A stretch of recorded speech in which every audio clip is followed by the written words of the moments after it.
We see the horrifying images of fires. We hear someone has been burned. But we rarely see what happens next. Go. Good job, Amber. I often say I hate my life. I say that right often, that I hate my life.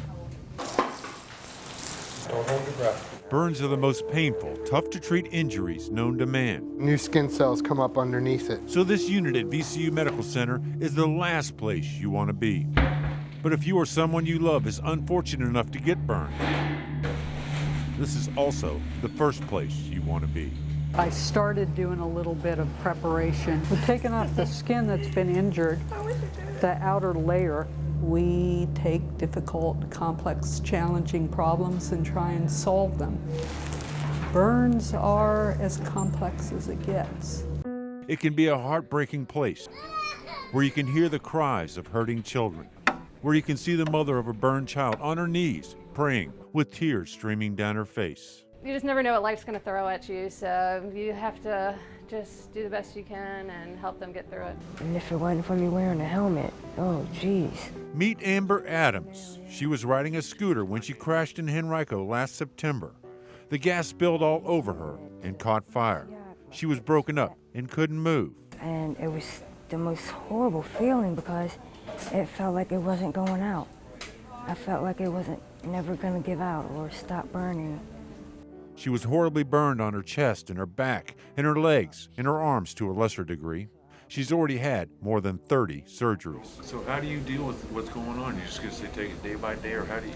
I do go in the room and cry and don't want to be bothered with it or don't want to do wound care sometimes because I'm just so depressed. I mean, I've missed Christmas. I've missed my daughter's birthday. You know, missing all these major holidays. Some things that we do in medicine are instant. The care of a burn patient is forever, and scars mature at different points in time, and recovery can be slow.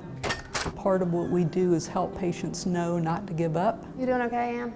And to believe that with perseverance, that they will recover. Not only is there the surgeries, the wound care, the physical therapy, and pain management, No screaming, okay?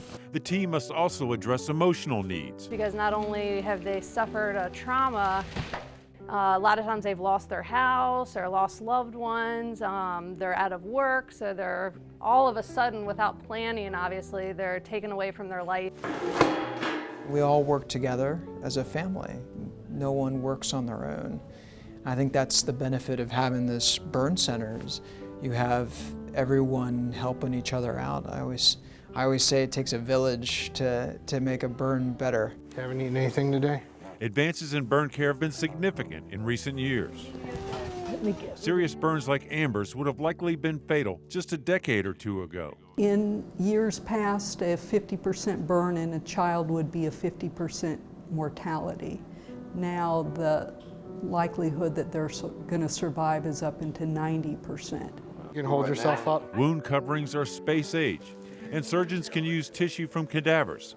They can even send the patient's own skin cells to a lab to grow new sheets of skin. But this skin that they send you it's like wet tissue paper, and it's very fragile.